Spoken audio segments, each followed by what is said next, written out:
안녕하세요. 여러분, 캐피예요. 혹시 이런 생각 해보신 적 있나요? 나는 왜 사람들 앞에만 서면 어색하지? 대화 좀 잘 해보고 싶은데 왜 자꾸 삐걱거릴까? 저는 이걸 연기랑 많이 비교하게 돼요. 연기와 대인관계는 닮은 점이 있다고 보거든요. 여러분, 솔직히 노래는 타고난 부분이 커요. 아무리 연습해도 음역대나 성량 같은 건 한계가 있잖아요. 그런데 연기는 달라요. 처음에는 진짜 못해도 계속 무대에 서고 연습하면 점점 늘어요. 대인관계도 똑같습니다. 타고난 사람도 있지만 대부분은 처음에 미숙해요. 어색하게 말하고 타이밍도 놓치고 괜히 자기 말만 튀어나오고. 그런데 이게 다 연습하면 나아져요. 초보자들이 흔히 많이 하는 실수들이 있어요. 연기 못하는 배우들을 보면 이런 실수를 같이 해요. 대사만 기억하느라 상대 배우의 표정이나 현장 분위기를 읽지 못하는 거죠. 그래서 혼자 따로 노는 느낌이 나요. 관객 입장에서는 몰입이 깨지고 괜히 답답하고 화가 나기도 합니다. 대인관계도 똑같아요. 내가 실수하면 어떡하지? 상대가 날 싫어하면 어떡하지? 이렇게 자기의식만 과하게 하다 보니까 정작 눈앞에 있는 상대의 감정을 읽을 수가 없는 거예요. 그러다 보니까 대화가 겉돌고 어색해지고 결국 더 위축되는 것. 그런데 중요한 건요. 연기도 대인관계도 결국 다 늘 수 있는 거예요. 연기 잘하는 사람들을 보면 대사를 외우는 게 아니라 상대방의 표정, 호흡, 분위기 그런 것들에 자연스럽게 반응하죠. 그래서 관객이 진짜구나 하고 자신도 모르게 믿게 되고 보게 되는 거예요. 대인관계도 똑같습니다. 상대의 표정 하나, 목소리 톤 하나에 반응할 수 있게 되면 대화가 자연스럽게 흘러요. 가식이 아니라 순간에 진짜 감정을 표현할 때 사람과 사람 간의 신뢰가 만들어집니다. 이게 좀 자연스럽게 잘 되는 사람들이 있어요. 연기를 잘하는 사람처럼 연습하지 않아도 타고난 사람들이 있죠. 숨 쉬는 것처럼 자연스럽게 의식하지 않고도 잘 돼요. 하지만 저처럼 미숙한 사람도 있겠죠? 연기처럼 실전에서 계속 연습하듯이 하는 수밖에 없어요. 저 또한 그런 시행착오를 많이 거쳐왔기 때문에 나아갈 수 있는 몇 가지 방법에 대해서 알려드리도록 하겠습니다. 첫 번째는 사회적 근육도 신체처럼 단련할 수 있다예요. 여러분, 운동으로 체력이 좋아지신 걸 느껴보신 분들 있으신가요?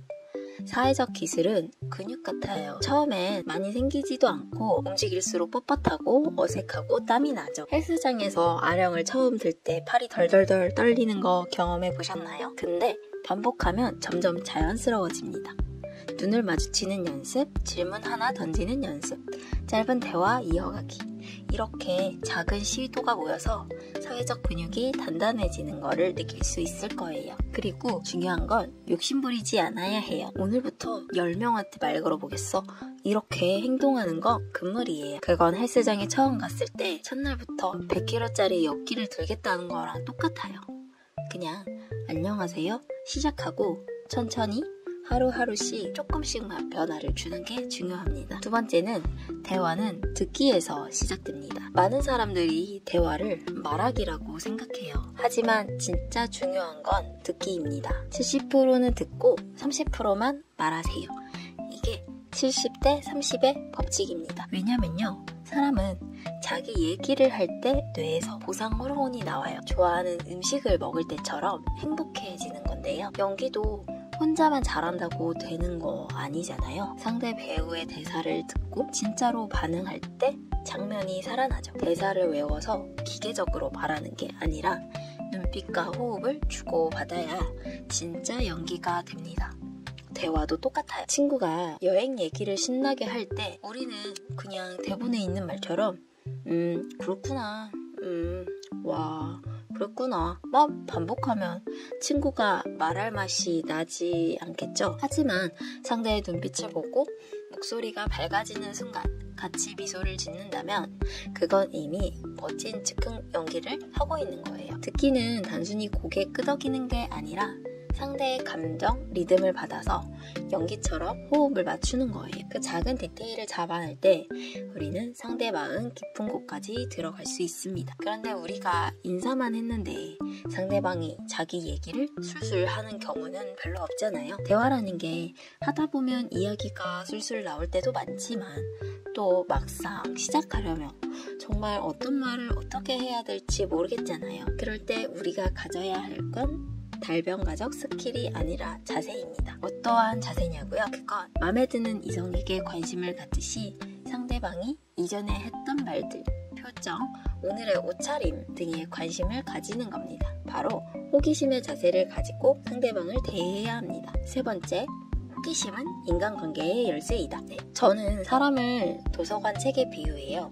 세상에 단 한 권도 같은 책은 없잖아요. 근데 대부분은 겉표지만 보고 그냥 지나가요. 연기도 마찬가지예요. 좋은 배우는 대본에 적힌 대사만 보는 게 아니라 이 인물이 왜 이렇게 말하고 행동할까? 지금 감정의 뿌리는 어디서 왔을까? 끊임없이 관찰하고 분석하죠. 그래서 정말 연기를 잘하는 사람들의 연기를 메소드 연기라고 하잖아요. 그 역할과 배우가 분리할 수 없는 완전히 몰입해서 빠져버린 연기 말이에요. 그래서 같은 대본도 어떤 배우가 맡느냐에 따라서 완전히 다른 인물이 탄생합니다. 사람과의 대화도 같아요. 겉으로 보이는 말투, 직업 스타일만 보고 단정하면 마치 책 표지만 보고 덮는 것과 같겠죠. 하지만 누군가 호기심을 가지고 열린 질문을 던지면 상대방의 챕터가 하나 둘씩 열려요. 예를 들어서 회사에서 요즘 어떠세요? 라고 물었을 때 요즘 그냥 바빠요 라는 말을 들었다면 정말 고생이 많으시네요 라고 대답한다면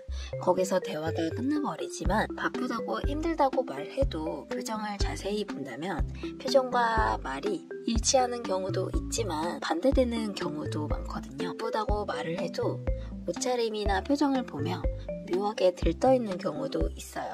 그럴 땐 요즘 표정이 좋아 보이시는데요? 뭐 재밌는 일 있으세요?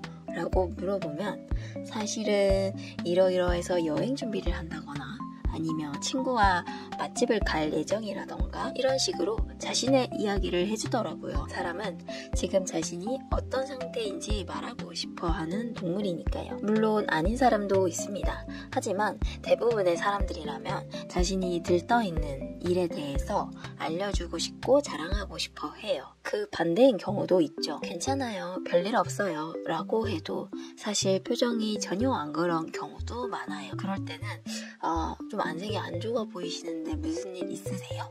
라고 가볍게 물어봐도 괜찮아요. 진짜 괜찮은 사람도 있지만 사실 별일이 없어도 대부분 조금씩은 자신만의 애로사항을 털어놓으시더라고요. 갑자기 야근 잡혔어요 라던가 여성분들은 그날이에요 라던가 아니면 전날에 먹었던 술 때문에 숙취로 힘들어 하시는 분들도 계시더라고요. 여러분 재밌지 않나요? 우리는 약간의 관심으로 상대방에게 질문했을 뿐인데 상대는 마치 숨겨둔 챕터를 내어주듯이 이야기를 펼칩니다. 그리고 그 순간 두 사람은 보이지 않던 약간의 경계가 어무러짐도 느낄 수 있을 거예요. 그리고 네 번째, 세 가지 모습의 법칙. 사람은 세 가지 모습을 가지고 있어요. 내가 생각하는 나, 타인이 보는 나, 그리고 진짜 나. 이게 대인관계에서 왜 중요하냐면 대부분의 갈등은 이 세 가지가 어긋나면서 생기기 때문이에요. 예를 들어 내가 생각하는 나는 조용하지만 따뜻한 사람이야 라고 생각하고 있어요. 하지만 타인이 보는 나는 저 사람은 말이 없으니 차갑고 거리감 있어 보여 라고 생각할 수 있어요. 하지만 진짜 나는 사실 마음은 잘 열지만 낯가림이 심해서 서툰 것일 뿐이라는 진짜 나의 모습은 굉장히 여리고 아이 같은 마음이에요. 이런 차이 때문에 괜히 오해받고 불필요하게 상처를 받기도 합니다. 연기에 비유해본다면 관객은 무대 위 캐릭터만 보고 저 인물은 참 차갑고 냉혈해 보여 라고 할 수 있지만 배우는 속으로 이 캐릭터는 사실 사랑받고 싶어서 가면을 쓰고 있는 거야 라고 알고 있는 거예요. 좋은 배우일수록 겉만 보지 않고 인물의 내면을 읽어내죠. 대인관계도 똑같아요. 상대가 무뚝뚝해 보여도 저건 혹시 신중함일 수도 있어 라고 한 번 더 생각하면 괜히 상처받거나 벽을 세울 필요가 없어집니다. 마찬가지로 내가 오해를 받을 때도 저 사람이 보는 건 내 진짜 모습이 아니라 표지만일 수도 있어 라고 생각하면 덜 흔들리게 돼요. 이 법칙을 알면 상대를 더 깊이 이해하려는 태도가 생기고 동시에 내가 오해받더라도 균형을 지킬 힘이 생깁니다. 그게 바로 대인관계를 잘하는 첫걸음이에요. 여러분, 대인관계는 마치 연습과도 같아요.